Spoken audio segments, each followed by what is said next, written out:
आणि हे तीनही खासदार विमानतळावर दाखल झाल्यानंतर राजकीय वातावरण चांगलंच तापलंय। आष्टीकरांच्या ताफ्यासमोर ठाकरे गटाने आंदोलन सुरू केलंय। नागेश आष्टीकरांविरोधात कार्यकर्त्यांनी जोरदार घोषणाबाजी केली आहे।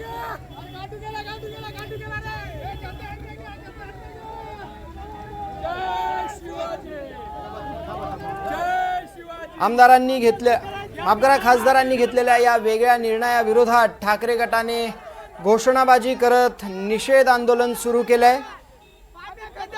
थोड्या वेळाआधीच नागेश पाटील आष्टीकर, संजय जाधव आणि संजय देशमुख हे नांदेड विमानतळावर दाखल झालेत। गेल्या काही दिवसांपासून नॉट रिचेबल असलेले हे खासदार आज आपल्या स्वगृही परतलेत आणि यावेळी त्यांना विरोधकांच्या टीकेचा सामना करावा लागतोय आणि ठाकरे गटाकडून त्यांच्या विरोधात जोरदार घोषणाबाजी करण्यात येते।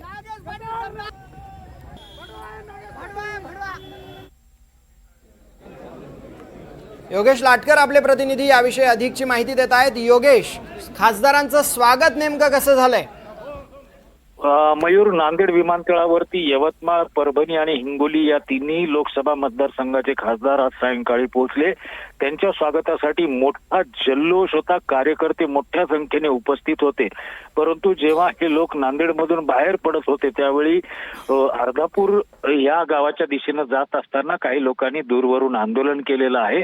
ज्या पद्धतीनं संजय राऊत शिवसेना नेते यांनी आवाहन केलं होतं की यांच्या विरोधात आंदोलन करा, त्या पद्धतीनं हे आंदोलन करण्याचा प्रयत्न झाला। परंतु पोलिसांनी याची पूर्वकल्पना असल्यामुळे पोलीस तिथे तैनात होते। त्यांनी तातडीनं आंदोलनकर्त्यांना पांगवण्याचा प्रयत्न केला आणि ह्या वाहनाचा ताफा कुठेही अडला नाही, तो पुढे निघून गेला।